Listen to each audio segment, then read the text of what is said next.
Andrew Tokely, Horticultural Director down at King's Seeds in, well, I always say Coggleshall, but it's Kelvedon really. We're on Coggleshall Road. Near enough.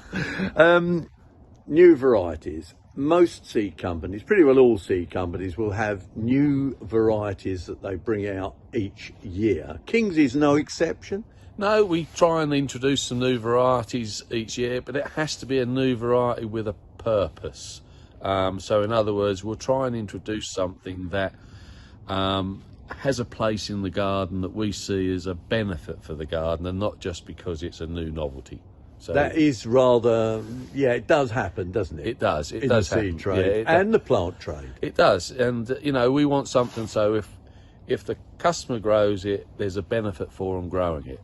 So you've got a bit of a selection down here, which we can just look at sitting on the bench here. But let's just run through a few of them then. And so what you got as one of your favourites? So say for instance cauliflowers. A lot of people want to grow a cauliflower. So that's cauliflower Tazera, and Tazera is what you would class as a hybrid all year round cauliflower.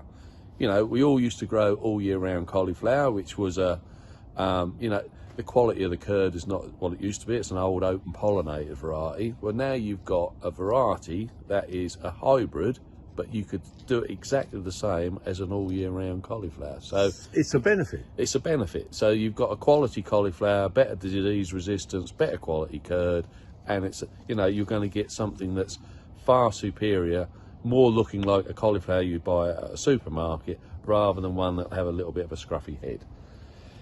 What else you got here? Right, so again, looking at the, parsnips. Everybody wants to grow their own parsnips, but a lot of people say, parsnips I grow are too long. I want shorter parsnips. Like Why? the carrot? Well, because the carrots were developed into shorter ones, weren't they? Yeah. So white spear is a shorter type parsnip, so you're not going to get that really long root. So if you're on on a heavy soil, or you want to grow them in a raised bed, you could grow parsnips that have a shorter root, and you'll still get a quality parsnip, but you won't get that long taproot that you would get if you were growing, say, Gladiator or one of those types. So again, a benefit for the garden. Benefit for the garden. Yeah. One that we've been asked for many years ago, that we always used to sell, and then we took it out because it faded in popularity, and we've brought this back, which is broccoli 9-star. I'm sure you remember 9-star broccoli. Quite an old one, that one. Very old heritage variety. Well, we kept some seed in our freezer, and then we've then done our own seed production so we could bring it back. So it's a white sprouting broccoli. But the benefit of 9-star is it is what they call 9-star perennial, so it can last on your ground for 2 to 3 years. Really? Yeah. That's so good. you can you'll get like a small cauliflower head to start with. You take that out, then you get lots of side shoots, and then if you keep it protection, you could then pick again the following autumn.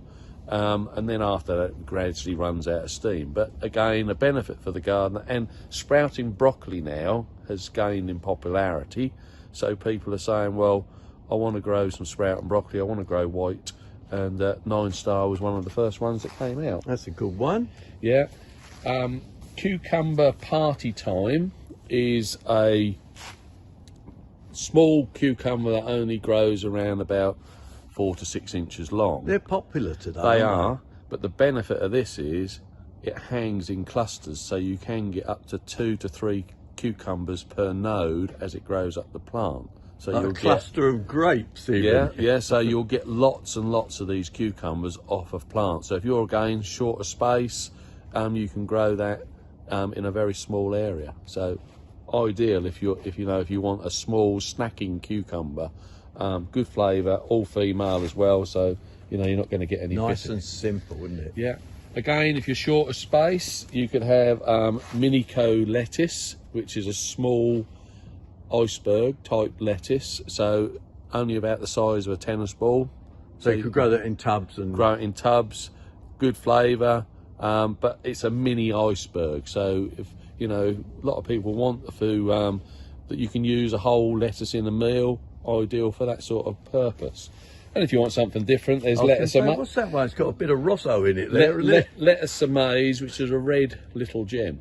So it's a little gem, so it's red on the outside, but obviously greener on the in. But looks attractive when you have it in a salad. So you've got a little gem type lettuce. Yeah. Spring onions. A lot of people, the one they would all grow is white Lisbon. Yeah, that's the one. And there's two types of white Lisbon. There's white Lisbon that you would grow through the summer. Then there's white Lisbon winter hardy you grow in August, September to go through the winter, so you get some early spring onions. You can now grow spring onion girder that you can sow all the year round, and it will work both in the spring, the summer, and through the autumn. So again, a great benefit for the gardener. We ought to do a tomato, oughtn't we? I think. We do. What do you got in tomatoes? Well, tomatoes, there's Ruby Falls, which is what they class now as a cocktail-sized tomato.